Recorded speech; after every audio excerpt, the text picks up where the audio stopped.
ईद 2027। ये तारीख ना कहीं लिख लीजिए, क्योंकि इस दिन बॉक्स ऑफिस पर एक ऐसा भूचाल आने वाला है जैसा हमने पहले कभी नहीं देखा।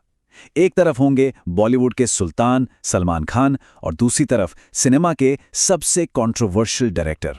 आज हम इसी महाटक्कर की कहानी को परत दर परत समझने वाले हैं। Real life bad boy versus violence का दूसरा नाम। ये लाइन सिर्फ एक हेडिंग नहीं है, ये इस पूरे क्लैश की कहानी बस एक लाइन में बता देती है। एक तरफ सलमान खान, जिनकी ऑफ स्क्रीन इमेज हमेशा ही सुर्खियों में रहती है, और दूसरी तरफ हैं संदीप रेड्डी वांगा, जिनकी फिल्में वायलेंस का पोस्टर बन चुकी हैं। और अब ये जंग ऑफिशियल हो चुकी है। तो चलिए अब इस क्लैश की गहराई में उतरते हैं।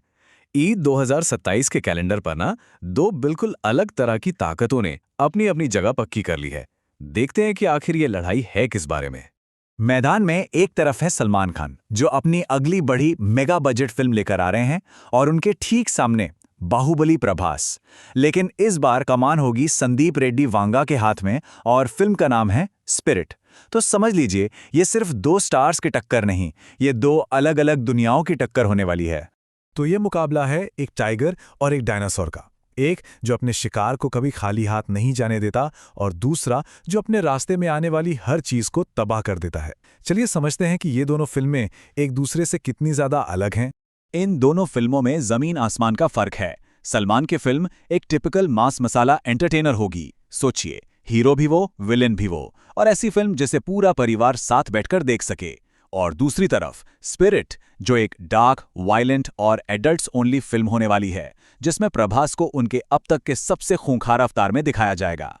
मतलब एक फिल्म है सबको जोड़ने के लिए और दूसरी ऑडियंस को बांटने के लिए। लेकिन रुकिए जरा, ये पहली बार नहीं हो रहा है कि सलमान और प्रभास बॉक्स ऑफिस पर आमने सामने आए हों। इतिहास गवाह है कि जब जब ये दोनों भिड़ते हैं ना, तो नतीजे बड़े चौंकाने वाले होते हैं। चलिए थोड़ा टाइम में पीछे चलते हैं।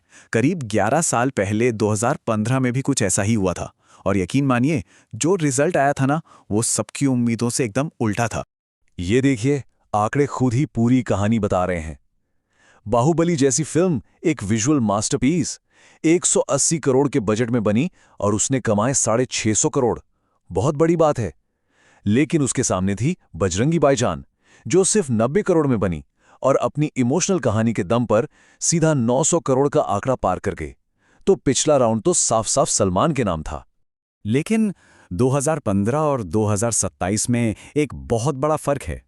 इस बार टक्कर सिर्फ प्रभास और सलमान में नहीं है। इस बार सलमान के स्टारडम के सामने खड़ा है एक और इज्म, जिसे हम कहते हैं वांगाइज्म। ये सिर्फ फिल्मों की नहीं, बल्कि दो सोच की लड़ाई है। इस बार असली सवाल ये है कि ऑडियंस टिकट किसके लिए खरीदेगी? उस मेगा स्टार के लिए जो दशकों से हमारा मनोरंजन करता आ रहा है, या फिर उस डायरेक्टर के लिए जिसकी फिल्में भले ही विवादों में रहती हों, पर उन्हें कोई नजरअंदाज नहीं कर सकता? और यहीं एंट्री होती है वांगाइज्म की। ये फिल्म मेकिंग का वो स्टाइल है जो शायद आपको पसंद ना आए, जो समाज को दो हिस्सों में बांट दे, लेकिन आप थिएटर से बाहर आने के बाद भी उसे भूल नहीं पाते। आप उससे प्यार करें या नफरत, इग्नोर करना नामुमकिन है। और यही तो इस क्लैश का असली मजा है।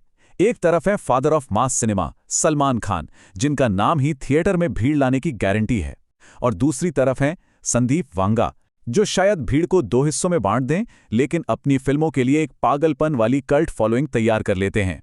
एक है जो सबको जोड़ता है, दूसरा सोचने पर मजबूर करता है।